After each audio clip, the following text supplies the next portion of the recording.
everybody. Welcome to Board Game Breakfast. I'm Tom Vessel. I'm Z Garcia. And I'm the podfather of gaming, Stephen Bonacore.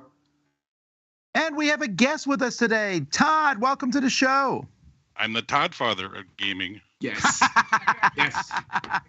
Everybody needs a title. Yeah. I'm also going to call you very special guest of honor, Todd. Yeah. Skoda. Yeah, we don't normally throw around the special guest stuff too much, too infrequently. It just cheapens the title. Unlike me. It cheapens it, and especially we don't call ourselves that. But that we are glad to have you with us, Todd. Where are you from? I'm in Minneapolis, St. Paul, Minnesota. Which I should have guessed because you can hear a little bit of that. A little bit, yeah. What's your favorite game? What is my favorite game? I guess once Frosthaven comes out, I'm sure it'll be Frosthaven, Gloomhaven again. But it's a tough one. Scythe, Terraforming Mars, and Teotihuacan may be one of my favorites. It's probably my favorite right now. That's a nice spread there of various games. The Frosthaven is actually, last I heard, it is under production, and so it may be a 2022 release after all. Well, that'd be nice. One of those containers will make it here by 2022. He's got a lot of them coming in. He does. What was it, 13,000 backers? There's a lot of backers. It's going to be weird to me to go back to playing that game as a board game when it comes out because I'm so used to playing it on digital now. I'll forget how to move the monsters. I'm like, why are they not moving on their own? I'll rotate the board so I can see things better. Folks, we are 2 weeks from yesterday is Dice Tower East in Orlando, Florida. We hope to see you there. I mean, well, hopefully you'll be able to make it, or you already got a ticket, I guess is the proper word, because the tickets are sold out. But also I want to mention that we are only a month and a week, 5 weeks, I think, away from Gen Con. It's not too far away, Gen Con. And at Gen Con, we have a live show we're doing there, so you can sign up for that. I believe there's still tickets available, probably. And we're going to have a booth there. So we're going to have a booth. You can come and swing by that booth, and we'll have some of our Dice Tower swag there, but also Dice Tower people to say hi. We'll talk more about Gen Con as we get closer. Also, I should mention here on Board Game Breakfast, Dice Tower Digest. If you want a newsletter where we tell you about various videos, events, and things, it's just a way to stay tuned to what's going on with the Dice Tower. I will not give your email address out. It is only for Dice Tower, Dice Tower Digest. If you want to be part of that, just go to dicetowerdigest.com. All right, Z has a special announcement. I do? No, I'm kidding. There's no special announcement.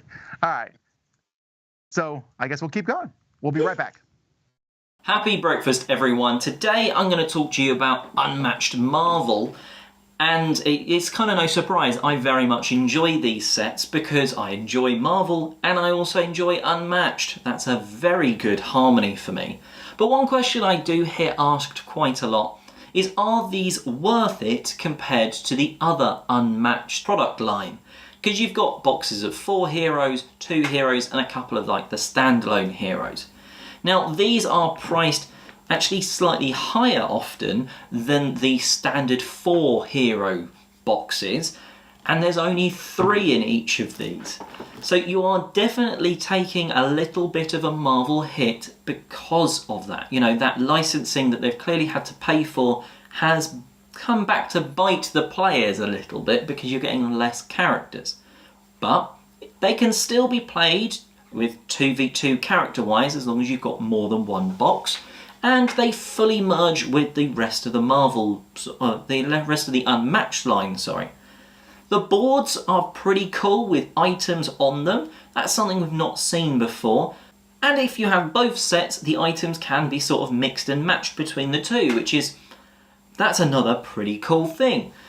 I think if you're going to get these, you're knowing already if it's worth it for you, because if you love Unmatched and Marvel, it's a no-brainer.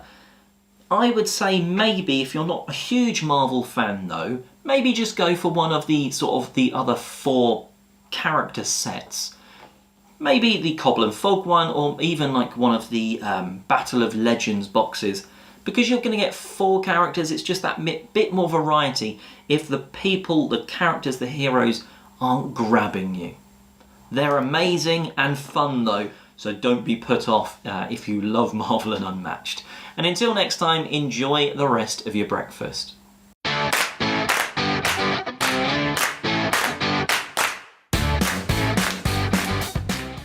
Hi, I'm Jordan. Let's talk about a game that's great to play on a weeknight. This is Four Gardens. This is a game from Arcane Wonders, and I believe it's also a Dice Tower Essentials game. And this is a resource management game at its core. It has this three-dimensional pagoda in the middle of it, and it actually serves some sort of purpose. It's not simply a gimmick. It could be a gimmick, but I think this one works. You're playing 2 to 4 players, and each player is positioned around the pagoda, and it has 4 sides on it. And as you're playing the game, you're going to be collecting resources that are printed on the sides of the pagoda. And you're going to be playing these multi-use cards that give you different actions depending on how you play them. And some of the actions allow you to spin different sections of the pagoda, and then you take the resources from top or bottom to top that are printed on there, and you get to put them in your little holding area. And so depending on how the pagoda is spinning and where you're sitting, you're going to be taking different types of resources. So there's some really interesting kind of tactical decisions there. You're also going to be playing these cards to move the items from your hold onto these other cards that you're placing, and you're going to be completing objectives on those in order to flip them and create these landscapes, these kind of pastoral landscapes. I think this game works really well because I wouldn't say it's a thematic game, but I think the feel of the game artistically and the way that it is presented really matches the tone of the game. This is not an aggressive game. This is kind of a sit back, and just kind of veg out for a bit as you're playing this game. You're taking some resources, you're turning these things, you're playing these cards, and it just kind of feels smooth and has some elegance to it. I think the look of that really captures it too. So I wouldn't say it's necessarily a thematic game, but I really appreciate how it all ties together. So that's Four Gardens. I really enjoy this one from Arcane Wonders and I guess the Dice Tower. I'm Jordan. Thanks.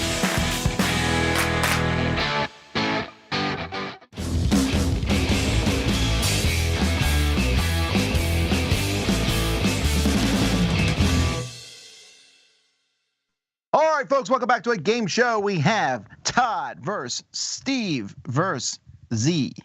All right, we're going to do a very simple game today, and it's just going to be some points given out, 3 points to whoever comes. I'm going to give a question with a numerical answer.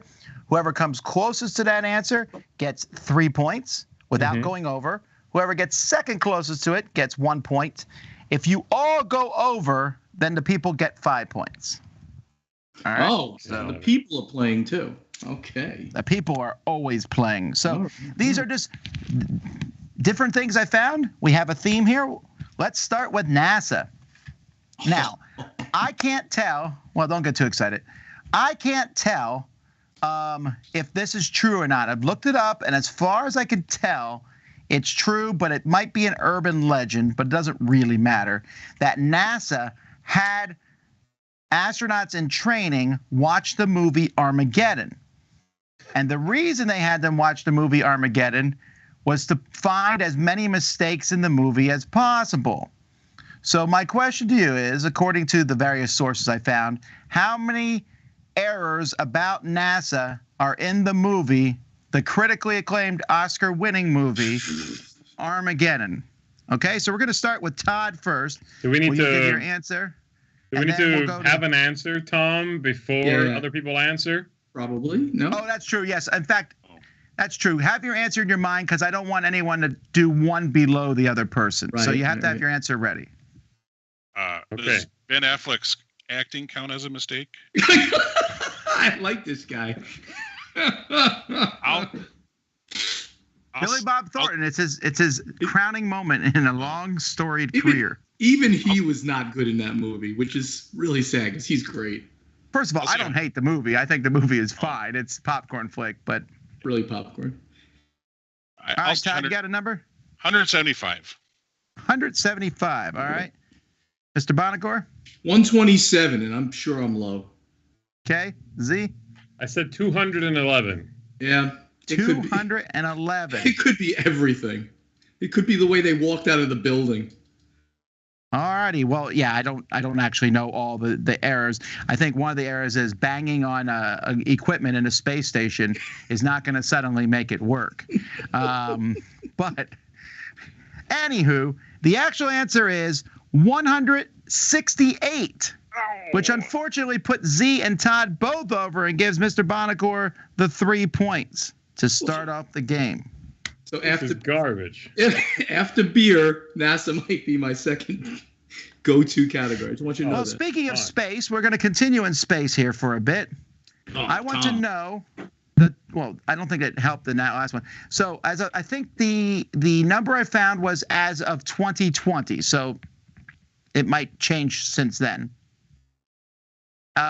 What is the total amount that the U.S. has spent on space exploration? When you add it all together, how much has the U.S. spent on space exploration? And I should point out that it's still quite a bit less than other departments of our government. But how much has the U.S. spent on space exploration? From the first moment in the late 50s until now, until 2020. Yes, and it's not adjusted for inflation as far as I can tell. Wow.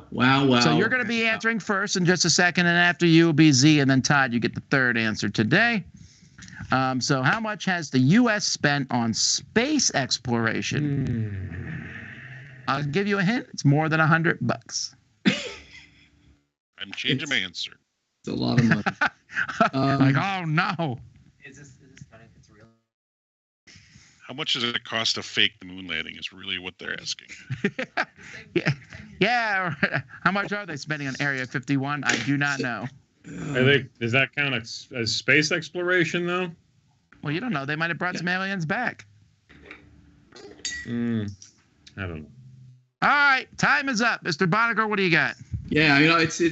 I think I've even heard this number recently. Here we go.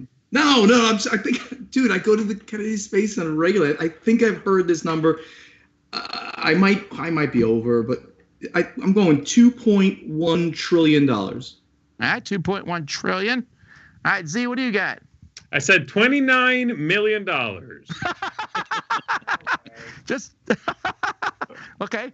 Sorry. They spent that yesterday. Yesterday, that was spent. I will not go over again. But No, $26 million. $400 billion. I'll say $400 billion. Not a bad guess. I had a trillion. Billion. And then I thought So we that have was too high. millions, billions, and trillions. Perfect. Well, per the rules, it's the highest without going over. So therefore, the actual answer is 1.35 trillion. I actually wrote down. You went over. So 400 billion is closest. Todd gets 3 points, but Z, you're second, so you get 1 point. So the score is 3 for Mr. Bonacor, 3 for Todd, 1 for Z, and the people have 0. Mostly because Z is going to refuse to allow you to have 0 by never going over. That is correct. It's 3 Todd, 3 Steven, 1 Z. And 0 people. And 0 people, yes. All right. Let's now talk about space some more. The Milky Way is flying through space. Earth is going around the sun. The solar system moves in the Milky Way, but the Milky Way is moving. What is the speed of the Milky Way? What is the speed of the Milky Way? And we'll make this simple. It's in miles per hour, as opposed to light years or what have you. Oh my goodness, how fast is the Milky Way moving in our universe? And this time, Z, you get to go first. Sweet. Then Todd, then Steven. Hang on a second. I don't know this, so go ahead, Z. I'm ready. The whole point of my questions is that no one ever knows them. Of course. I got this. Everybody knows that the Milky Way is one law-abiding galaxy. It's sticking to the speed limit, 75 miles per hour. Got it. That's a high limit, but it is a will limit. Not get pulled over. All right. You're Let's gaming see. the game. Todd, you're next.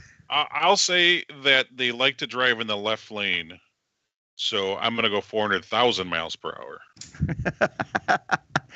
You've not been down here to Florida. There's some people who drive 30 miles in that left lane. It's the very same exciting. here. Oh. There's a special level of hell for people that drive slow in the left lane. All right, Mr. Bonacor. Yeah, I've never seen people drive as bad as they do in Florida. It's That's what I hear. astonishing. It's astonishing how bad they drive at all speeds. I went right in the middle there, sort of 150,000 miles per hour. 150,000. Well, I got good news, not for the people though, because nobody went over. Yeah. The actual answer is 514,000 miles an hour. Nice one. So Todd gets another 3 points, bringing him to a total of 6. And Mr. Bonnegar gets 1 point, bringing him to a total of 4. So it's 6-4-1. About me. I don't get anything? You do not, because you were third, and you also gave a ridiculously low answer. What do you deserve mean? nothing. All right. You get nothing like it. All right. If you go too fast in your car, which we were just talking about, you can have a wreck. 75 miles per hour. Sometimes wrecks can be fatal, but it's unfortunate. You got to be careful when you're driving fast. Of fatal car accidents that happen because of speeding, what percentage of those are because of ice or snow? Ooh. So what percentage of car accidents, fatal car accidents, are because of ice or snow? A very dangerous thing. Let's see. Who went first in the last one? That was Z. So this, Todd, you're going to be first again. All right, I think I'm ready. All right. What do you think? What percentage? I'm going to say fatal 6%. 6%? Okay. I don't think it happens as much as you think because people drive slower on ice. All right. What do you say, Steven? Yeah, I 100% agree with Todd. It's got to be a low number because you're driving slower, though there's lots of accidents. I went 3%. 3%. All right. Z? Let's say 0. I said 14% is what I wrote down. That's probably too high. I like to think the best of people. I blame the ice. Well, as well you should, because the actual answer is 42%. Mm-hmm. You That's guys surprising. forgot. But You guys even forgot more than that ice. alcohol freezes. Even more than ice, actually, water causes more accidents than ice. Just Because a wet surface. Because, well, I think when there's water, you are not driving. You hydroplane more because you're not being as careful as you are on ice. Either way, Z, you get 3 points. There we go. And Todd gets 1, bringing us to 7 for Todd, and Z and Steven are tied at 4. Oh, So I have to correct this. 7-4-4. Come on, Z. All righty. Gang up here. Speaking of ice cream, I get it. the average U.S. citizen eats how many liters of ice cream a year? What's a liter? Liters. A liter is Metric. basically. Yeah, I know. I'm sorry. That's a It's a stat I quart. got. Give or take. A liter is basically a quart, which is 2 pints. Okay. So What's a think of how pint? many. I know what a It's pint. the ice cream you eat each night in sadness. Like, ah. It's delicious. So basically, take the number of pints of ice cream you think an American would eat and half that number, and you'll get it. So how many liters of ice cream does the average U.S. citizen eat a year? You could have just created pints, out of this. You couldn't have just gone online, typed in how many pints are. What does it matter? Because I'm just telling you, it would have been easier for dumb Americans like me. How many pints are we talking about? Average person? Is that what you said? Average U.S. citizen, yes. Got it. So on average. Now, if they're a permanent resident, does that count? Or do they have to be a citizen? Not get into an immigration discussion here. Come on. Only Z would turn this question into an immigration question. I'm being a dork. You also said per day or per what was it? Per year, per day. How? All right. So let's see. Who did I have go first in this one? Steven, you're going first. How many liters does the average American eat a year? Liters. Okay, I just did it in pints. I'm going to go with a pretty small number, but Okay. 8.2 liters. 8.2. All right. Per year. All right, Z, what do you got? I said 18. I said 18 liters. You said 18. All right, Todd, what do you got? It's a lot of. I took how much I eat per year and halved it. So 85.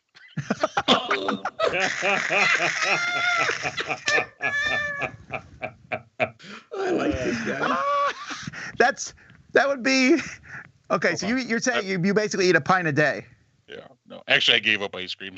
But before, I'm so sorry. I know it's the worst. I just It's a had sin.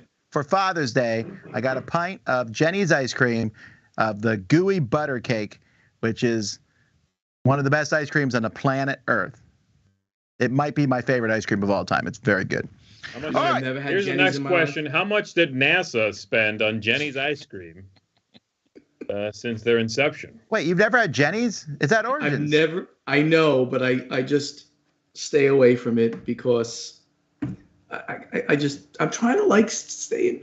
Because it has no beer in it, probably. They don't have a beer Fair enough. flavor. Well, anyway, how folks, fast if you ever drive in the left are lane? in Columbus, Jenny's ice cream is my favorite ice cream I've ever had, and they are now in many grocery stores, or at least in Publix, and so that's good. Is it as good in the? It's as Publix? good, and it's also very inexpensive. I doubt Well, it's that's about the case. same price you would pay if you went to the actual Jenny's place. Anyhow, the actual answer here is 26 liters, which gives Z 3 more points. Yeah, in your face, Steven. And 1 point to Mr. Bonacore, which has changed the game tremendously. Todd and Z are now tied with 7. Mr. Bonacore has 5. What All about right, the people? what's the The What- people the have people a have 0. donut because of you. What's the Donuts. opposite of ice cream? The gym. Okay, food-wise, what's the opposite of ice cream? Oh, Flaming baked Alaska. No. I don't know, like Flambe. Celery. Close. We'll say broccoli. All right, so Yeah. broccoli. What percentage of broccoli comes from the great state of California? California produces a lot of broccoli. What percentage of broccoli, in America anyway, In America, comes okay. from Not the worldwide. state of California? Done. I know this. You do. You're a smart Yeah. guy. Broccoli. Well, I go to All right. California a lot. I heard somebody say it. So let's see who's going first this time. I think this time is going to be. I've lost track actually. This is question 1, 2, Doesn't 3, really 4, matter, 5, right? 6. I mean, No, Yeah. we wrote it down. We're all writing them down. I hope. Z, you're going to be first to answer this one here. So, what percentage of broccoli comes from California? I'm going to go with 9% of the United States broccoli emanates from the great land of California. All right, Todd, what do you say? I overshot it again. I said 27%. 27. And Knowing- Steven? Knowing that California is the #1 producer of broccoli in the U.S., maybe I picked 62%. 62. They're the #1 exporter, but the actual answer is 90. Yes. 90% Wow. of broccoli. I thought about it based on the climate would be good and maybe that's the best. Yeah. That's it. I had no And idea. Florida also is a good climate, but we ain't grown no broccoli down No. here. We're giving you oranges, although broccoli is a fantastic vegetable. That's All right, crazy. so the scores are. So My favorite vegetable. So if California falls to lawlessness, there go our salads, huh? Yeah. Well, you saw that broccoli in them. There goes stir fry. Oh, right. man. Okay. No more Chinese Steven food. and Z. Wait. Yes. No, I just gave that point to Z, not Todd. Sorry. I got 8. Steven and Todd both have 8 points, and Z has 7. What a game! What a game! And I 0 should've for the studied people. harder. Something about your scoring system did not allow the people to do very well. Well, or, you know what? Or Z, one or the other. Hey. Okay, let's talk about California. California is one of the younger states in the Union. What is the median age of a Californian? The middle age. If you lined all the Californians in the world up in a row, found the middle person, how old would that person be? This is citizens. Listen, we're not going down the immigration road, okay? That's not important here. All right, got it. Median age. Median age. In Of a California. Californian. Is it what they tell you their age is, or what their real age is? A lot of lying in Hollywood. That's true, actually. Oh, geez, I'm going to go with that. I don't even know what median means. Oh, median is the middle I know. number. I'm just Oh, kidding. okay. It's also the thing you Sorry. can't cross in the Oh. highway. Yes. Oh, got it. So how many I don't know. highway crossings? Okay, I understand now. How many medians right, Todd, what do you in got? California? All right, I'm gonna say 43. 43. All right. Hmm. All right, Steven. 39.999. All right. Z. I said 29. That's pretty good. Well, people, I'm so sorry. But once again, Z ruined your chance to get any points. But this isn't bad for Z. The median age of California is 37.3. Yeah. Giving Z 3 points. That's what I'm talking about. Back Bringing to the him lead. up to 10. Steven and Todd are at 8. And the good news for me is anybody, except for the people, can win on this final question. Let's go. So let's stick with California, specifically the Hotel California, one of the best-selling albums in history. The song. And as of 2020, how many copies of this album have sold, of the Hotel California, where I believe it's pretty easy to check in? But you can never leave. All right, how many albums? I'm too young to get these references. Uh-huh. There will be no copyright strike on that. I feel very confident on that. Desert highway. All right. Cool Steven, you'll be wind in giving my the hair. first one Okay, hold here, on. I can't think with Steven spooning over there. My median isn't high enough to do I this. literally love this song, and I would sing this anytime in a karaoke. Let's do How it. many albums have been sold of that one? Oh, I don't know. Wow, it's just so many, so many. it's over 70. Actual albums, 8 tracks. Oh, come on now. Let's just give me a number here. All right, got Steven, it. time's up. Give me a number, Steven. 453 million. Okay. And Z? I wrote 57 million pressings. Okay. And Todd? I got 111 million. Sometimes I would like to point out the population of America. When you said more albums sold than people who live in America. Oh, you didn't tell me it's Americans. That's worldwide sales. But I have it in 3 different ways, though.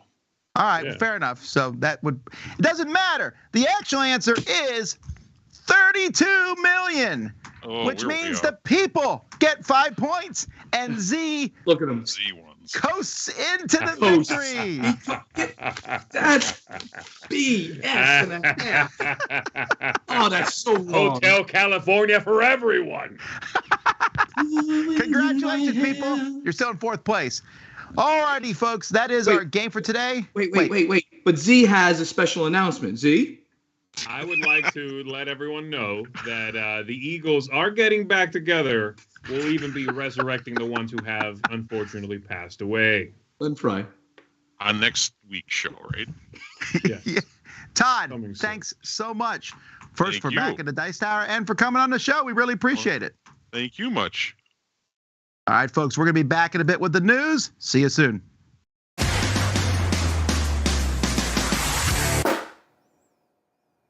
Some things are in the works.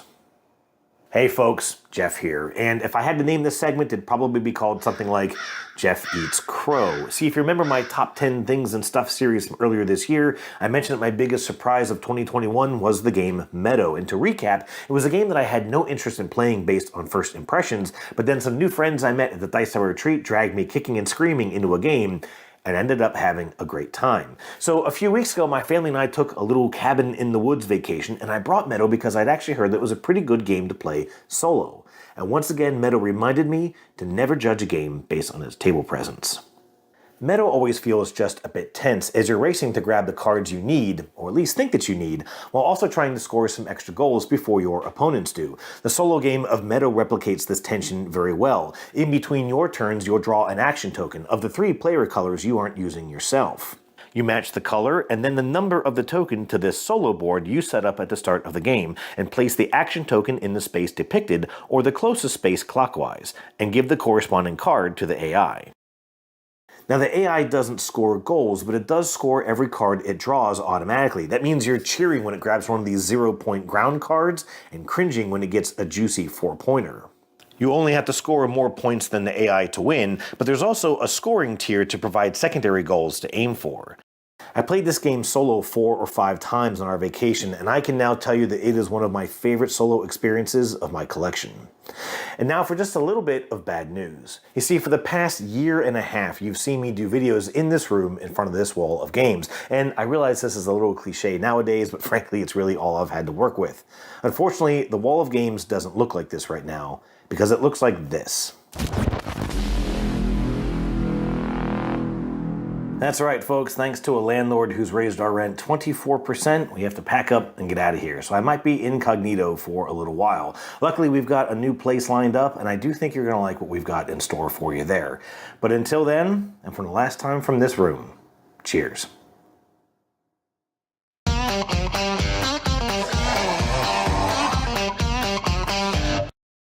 Night after night, people are disappearing, leaving only the echoes of dripping blood.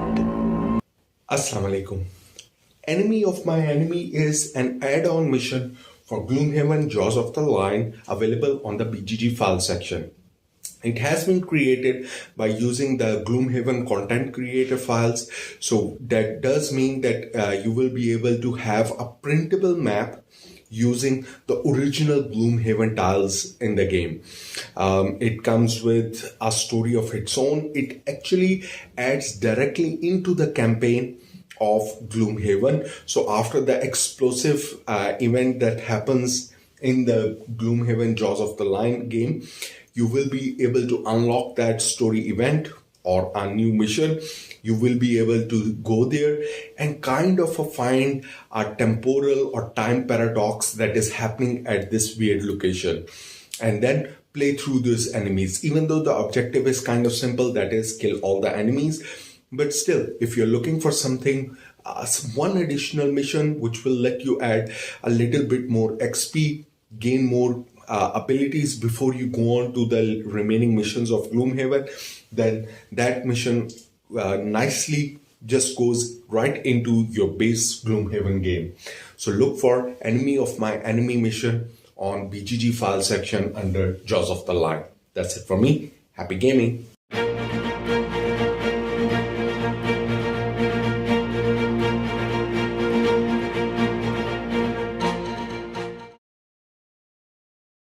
All right, everybody, let's take a look at the news. We got 2 weeks worth of news to look at for you here. So let's start with the longest build up to a company in a while, and that's Dized.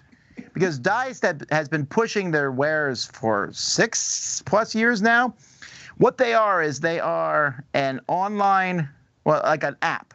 So you can get it on your iPad and stuff, where it's a tutorial for a game, but it will actually walk you through the game. So far, their initial offerings were unfortunately almost too easy. They had like Carcassonne and things like that. Most people, you don't even need an app to teach you. But they did a Blood Rage one, which was pretty fantastic. The problem is it's hard to use Dized if you don't get publishers, and publishers don't want to use Dized unless people use it. So it's kind of a vicious circle. But we're starting to see more publishers have been announced. The entire tiny, well, not the entire, but a couple of the Tiny Epic things, Tiny Epic Pirates and Tiny Epic Dungeons are on it now, and more is coming, and Super Fantasy Brawl from Mythic Games is coming to that. So more and more companies starting to work with this. I like this idea, and I would like to see more of it happen, but unfortunately you have to kind of get that ball spinning before people are going to do it. So yeah, I think this is a great idea. Do you have you used it? I mean, does it really work? Does it? And do the publishers? I demoed it at Essen a few years ago. Do the publishers have to put work into it, or do they put the publishers pay them and they do it? I think the publishers pay them to do it because it is pretty time intensive. It's not just, it's a tutorial, but it will be like, okay, pass out the cards, everyone. So it's like something you can play during the game. It will say, do this next, do that next. It's pretty cool. Right. I was very impressed with it, but at the same time, they had a lot of very easy games that I wouldn't use it for. A more complex game it would work great for. All right, we got a bunch of games to talk about. First of all, Quinid has a game called Animalia. This is a 1 to 3 cooperative trick-taking game. Wasn't there already a game called Animalia, Z? Yeah, but they specifically even say here this is not to be confused with the Bruno Catala and Sebastian Pauschen Animalia, which is a different game, very light, cute game. Yes, I believe it's the game that put Repos on the map, right? Was it Repos? No, it was... No, that's the guys who put out Jamaica, that company. Not Space Cowboys. I forget. One of those. It's a French company. I'll look it up now. Thanks, Tom, for giving me something. No, I didn't. I should have known that off the top of my head, but I couldn't remember. I just know that. Yeah, anyway, this is a very different game. Was these looking that up and grumbling? GameWorks. GameWorks. Yes, GameWorks exists because of the original Animalia, which this has nothing to do with. So there's a dummy player in the game, which makes me not want to play because I hate dummy players. Okay, well, I'll stop playing games with you then. I'm sorry. Win-win! But anyway. Wow. Z, that's normally reserved for me, that kind of stuff. Okay. Yeah, hey, man, you know. I don't particularly like dummy players in games, but if it's built in from the beginning, like it's not something that's just added in, maybe it's fine. Yeah, interesting. I gotta say, I don't love that cover though. It's one thing is 1 to 3 players. That's a very odd player count. That, I mean, interesting. I mean, you know, and it's trick taking, which you don't get usually. Well, there's enough 4-player trick taking games. No, yeah, you don't normally get 2-player trick taking games. There are some. You don't normally get 1 player, and to cap it at 3 is an interesting number. The thing I'm most excited about, though, when it comes to this Animalia, it has a campaign mode. What? You're going to campaign? A campaign mode. A campaign mode? If you think I'm kidding, it's right there in our notes. It says it right there. Animalia has a campaign mode where money earned spills over from round to round. All right. I'm not sure now. All right. Yeah. Have you been thinking that Harry Potter is not cute enough? Well, we have a new game coming from the app called Mischief in Diagon Alley. A frantic race to prepare for Hogwarts. I guess you're going to run around and get your school supplies. This is actually hits too close to home because you have to run around every August, September buying up school supplies before they get too expensive or out of them. Well, anyway, there's a shortage. That's the thing. Yeah, so there's also inappropriate items. This seems like a pretty quick game. It's 15 minutes. Oh, wow. 15 dice. I'm interested in this one. There's also a pretty good chance we'll play this on the Dice Tower at some point since it's from the op. But I like this art. Yeah, it's very cute. I do like it too, yeah. They upped the cuteness to 11 on this. It's adorable looking. You might even say adorable. Well, even though Mike is out right now, he still did the news for us, and you know that because our next thing is about Merchant's Cove, which Mike loves. And there's a big box expansion. Merchant's Cove was a game where each person is playing a very different game, their own little section game that then combines into one big game, and 4 new playable characters. Okay.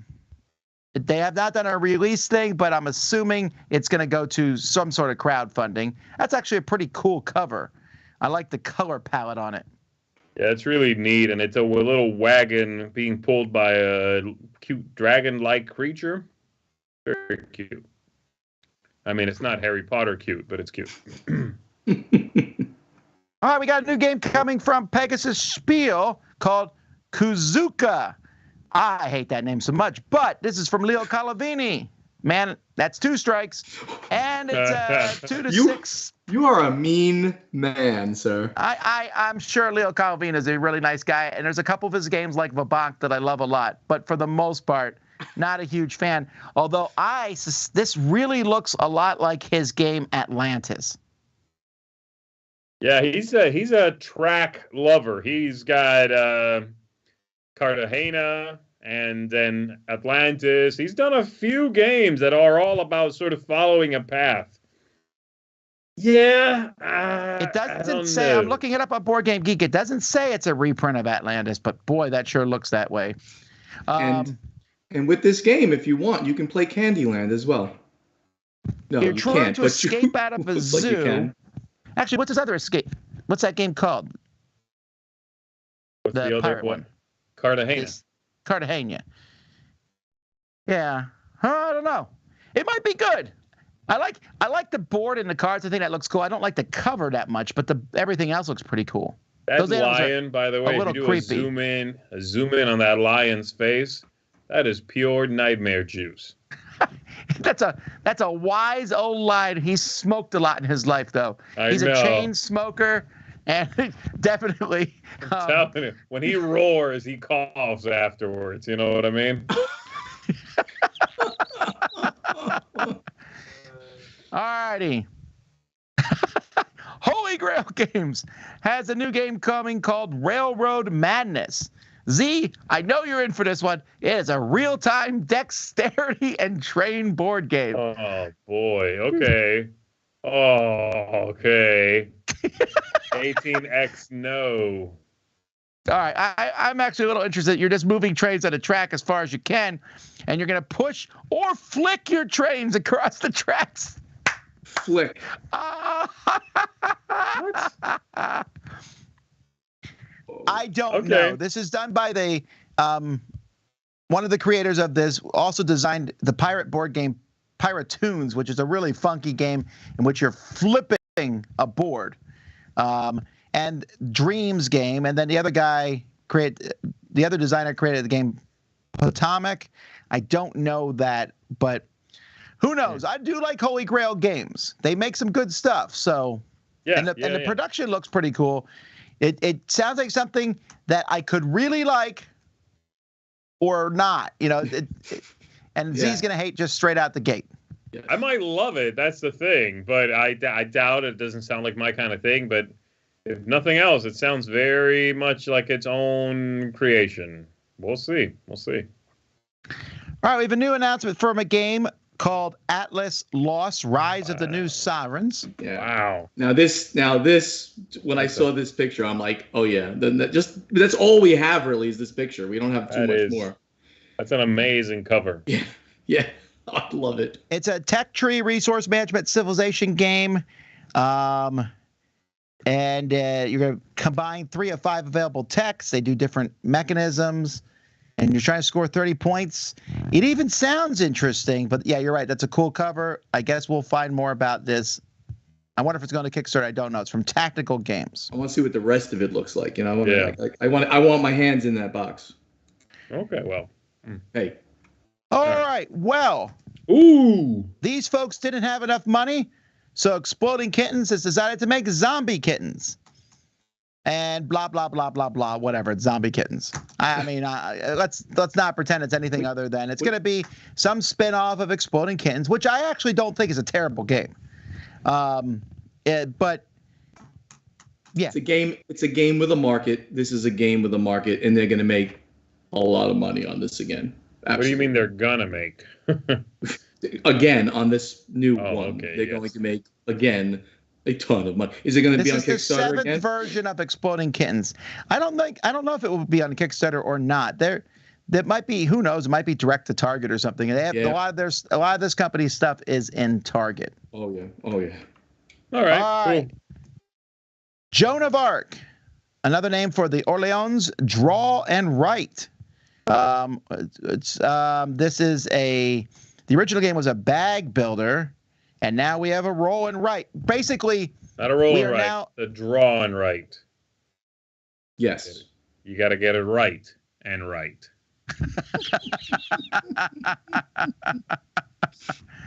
That cover is tremendous. Woof. Oh, my goodness. She looks like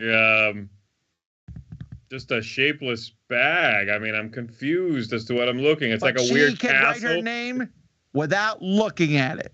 I know, but it's like a head going into a tower. Clearly that's a castle. That's brick. Oh. Well. And then a chamois thrown over that. Some sort of sham wow. Okay, come on now. You're going to make these people feel bad. All right. Anyway, it's another roll-right game. Yawn.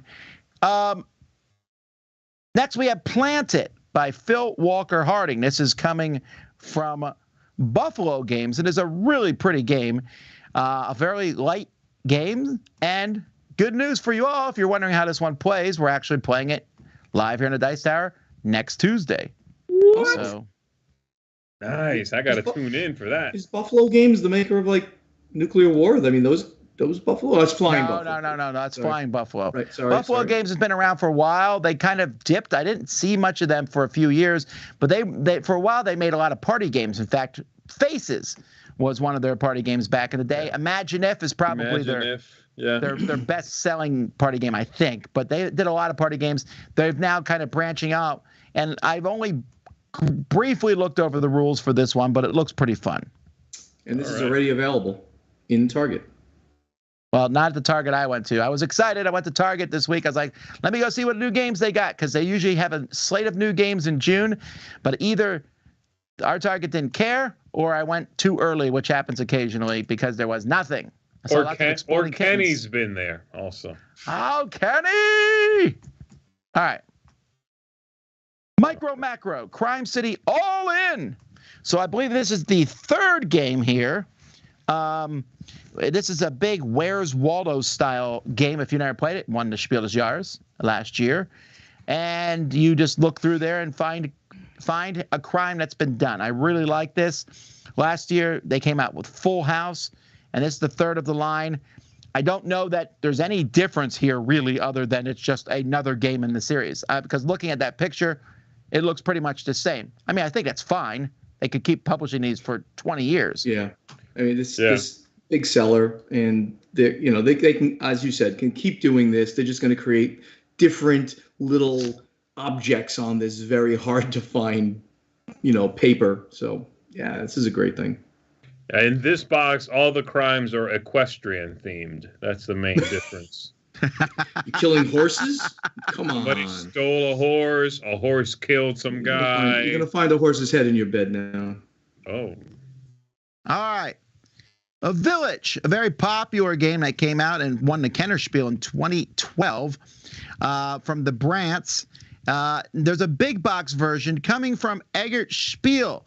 I will say the reaction to the artwork, especially of the game board, has been quite mixed. I mean, a lot of people are screaming about how much they hate it.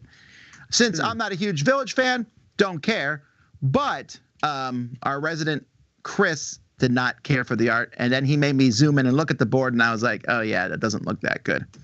I love the cover here. I'm assuming this is the cover we're looking at.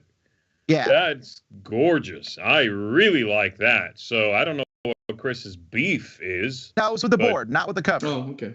Yeah, okay, nice. Well, let me look at the board. It's disgusting. I hate everything about it. I haven't seen it, folks. Restoration Games has announced their next Unmatched set, which is Houdini and the Genie. I love that name. I love that matchup. I love that picture. I love everything about this. I hope it's good. That does look pretty cool. Oh, that's great. All right. Well, this is a great box. I do. Man, I like this. Well, you'll see Z review it eventually. Yes. All right. I'll be on it. This box is great. Targi. What?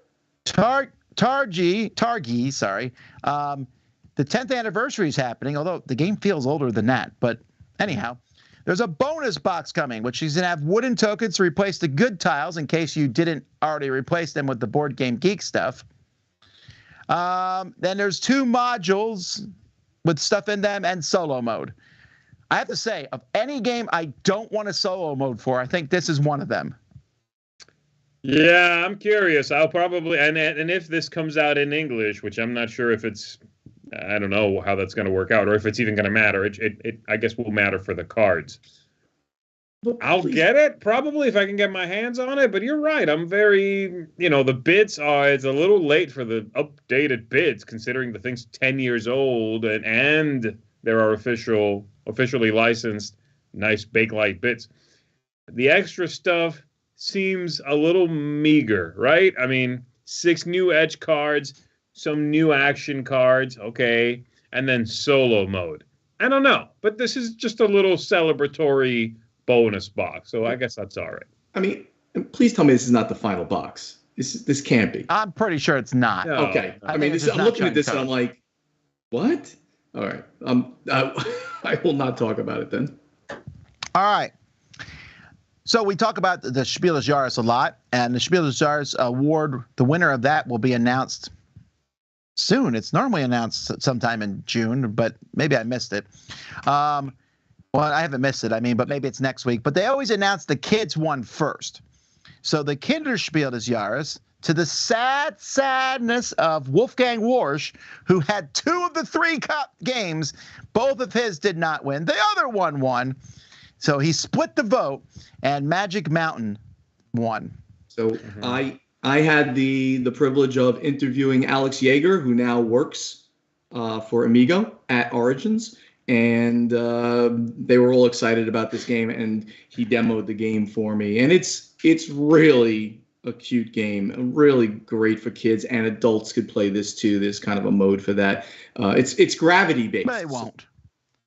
They won't. This is said every single time. You're like, adults can also play this. Never happens. Well, with their kids. No, I mean, this is a great game to bring out with your kids. Okay. No. That's different. It's not a game that you and I would sit down and play. No. I mean, maybe once to see the...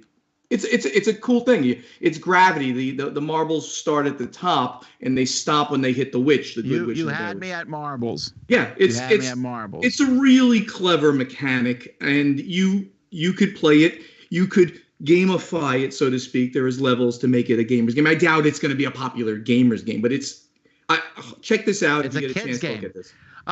I will say it was the only game of the 3 that was like an original design. The other 2 were riffs, like Quacks and Co. was a riff off Quacks of Quedlinburg, and Also Clever was a kid's version of That's So Clever. So right. This is the only one that's kind of a new one. And I'm kind of glad for that because, that's like sequels winning and spin-offs. I don't mind that. Also, Wolfgang Warsch, you have enough stuff. Anyhow, although I did play Quacks and Co. Last weekend with my kids, and that's an enjoyable game. All right. Tabletop Tycoon is now distributing Rock Manor Games, best known, well, I don't know what they're best known for, but recently known for Lawyer Up. I guess it mentions things here. Settle Watch, Maximum Apocalypse. So There you go. All right. And then 2 fairly big pieces of industry news. Yep. The first is Funko bought Mondo. Now, interestingly enough, this is weird timing because Mondo just, 6 months ago, they and Restoration Games were working on Unmatched together, but Funko now just basically, Mondo. Mondo licensed the licensed characters that Restoration uses, but they no longer are selling Unmatched. Restoration has complete control, but otherwise that would have been interesting because Funko owns Funkoverse, and they would have been almost buying their competing line because Funkoverse and Unmatched are often compared. Restoration Games has announced somewhere, it says in here, that this is unaffected. So Unmatched will not be affected by this sale. And Mondo recently had announced that they were kind of out of the board game business anyway. This does give Funko, though, a lot of licensing power by getting Mondo. Yeah. I spoke to Justin Jacobson about the whole relationship, and then Mondo just feeds the IPs now so that he can control the release cycle. He'll put out stuff without IPs on it and stuff with IPs on it. He'll go back and forth as he's creating the Unmatched releases.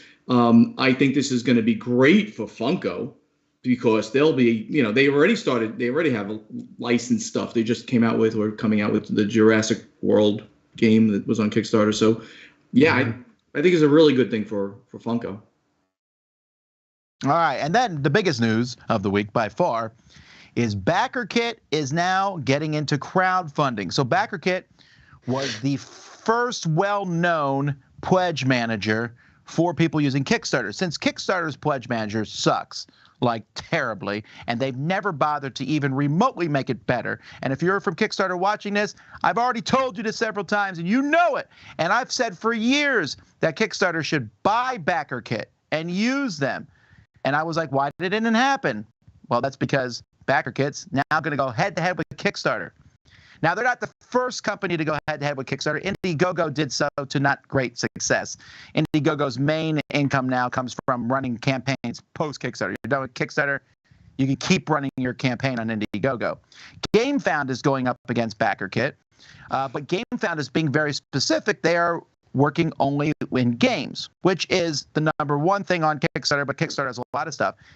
BackerKit is doing everything. They are straight up going head-to-head with Kickstarter.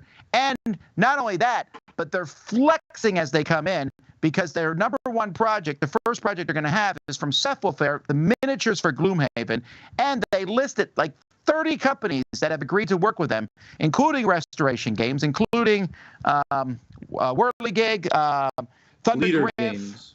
Leader Games. If they had just said Cephalofair, I would have said that's a serious maneuver. But to bring in Leader Games, who makes Root, Greater Than Games with Sentinels of the Multiverse and Spirit Island, Thunder Griff, man, they are not fooling around. This is a very impressive launch. I was really surprised that none of this leaked out before they made the I heard announcement. nothing from anybody.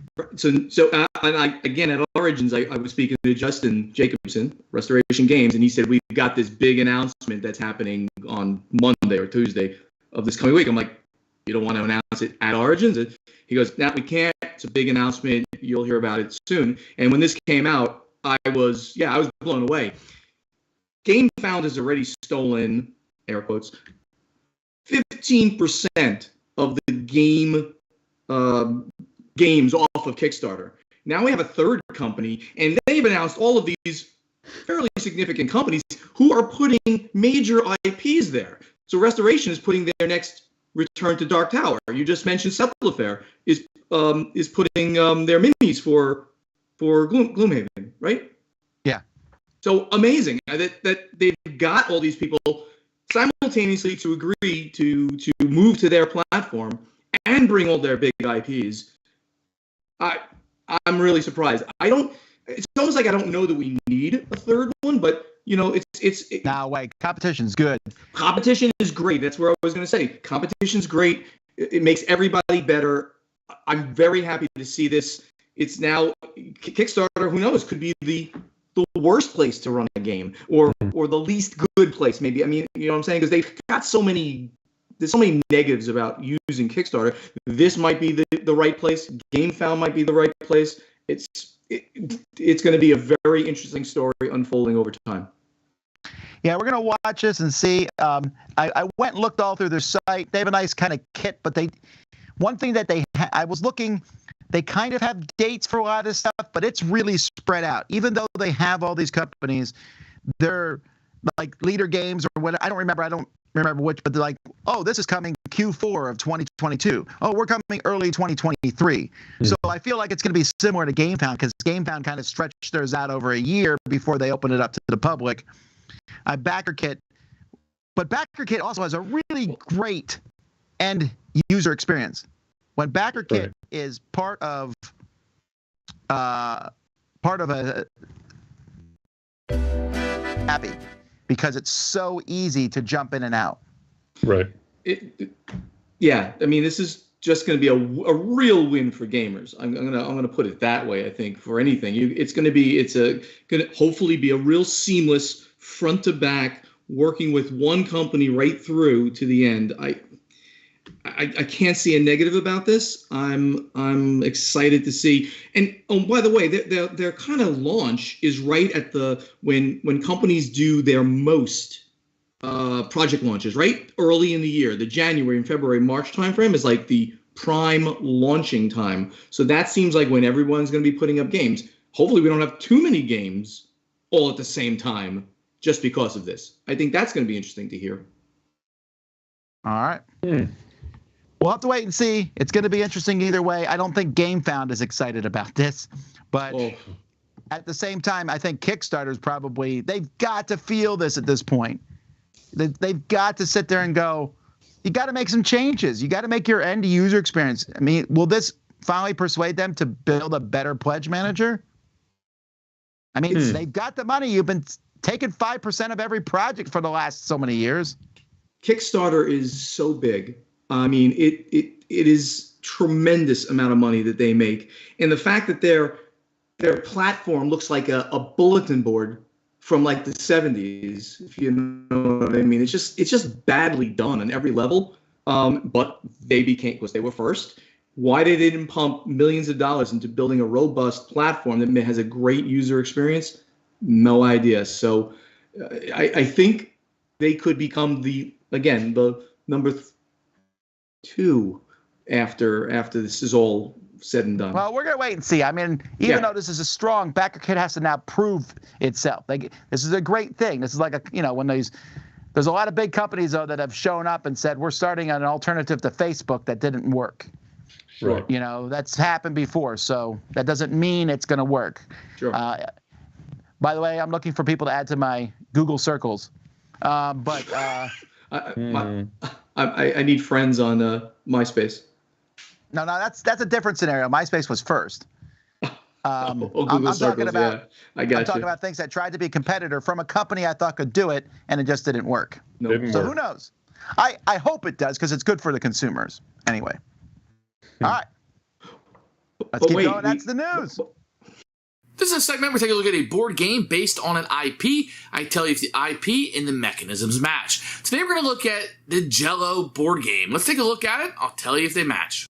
Jello the Jiggler game is very easy to play. You want to collect all 6. When it's your turn, you're going to turn over this and read it to other people. Left hand strawberry, they have to use their left hand, grab one. If you're the first person to slap down, you gain it. If you slap it down and you already have one, it goes back. That's the entire game. First person to collect one of each is the winner of the game. The IP and the mechanisms don't match, but what did we expect from a game based on a dessert food of Jello? There's not a whole lot to go on here. But what they did do that was a little clever is that you're slapping your hands down and collecting the different Jello molds. I remember a time when Jello molds was kind of a thing. Maybe that says more about me than the time period, but I remember this, and collecting the Jello molds is kind of funny and kind of clever. The slapping of the hands down and trying to grab them first, why would you be putting your hand in the Jello? That doesn't match up with anything that's going on here. Why one person's calling out, jiggle when you grab the Jello. Like, it's super bizarre and super weird. That, first of all, it's weird that you'd make a game based on Jello, and then it'd be even weirder of this kind of like grabbing the Jello with your hands mechanism. It's super bizarre and super weird. And it's weird that this exists at all, and that I'm here talking to you about it. But if you're looking for a terrible game, the Jello game may just be the right one for you, but anybody else, absolutely terrible, and the mechanisms and IP do not match whatsoever.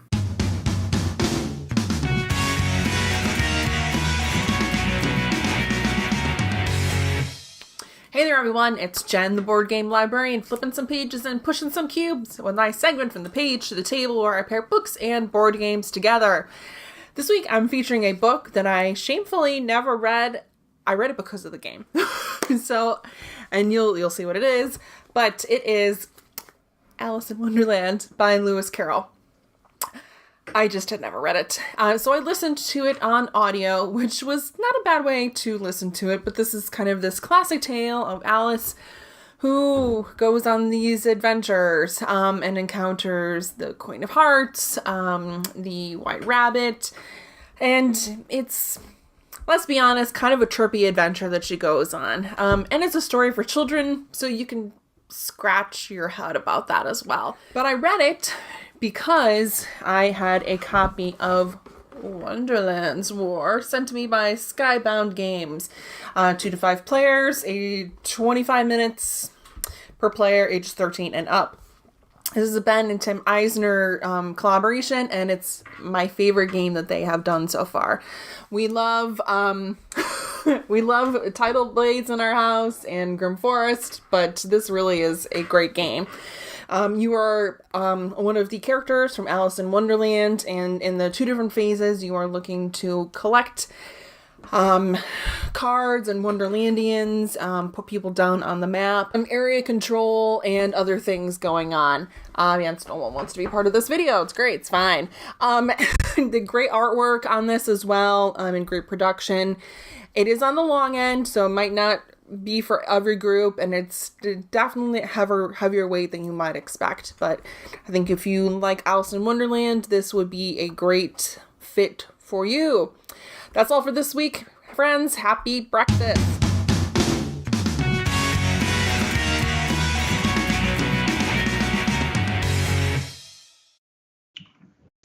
All right, folks. Thanks so much for What happened? for watching. Oh no, that's worse. That's worse. What's happening? Okay, it's better. No, come on now, don't ruin it.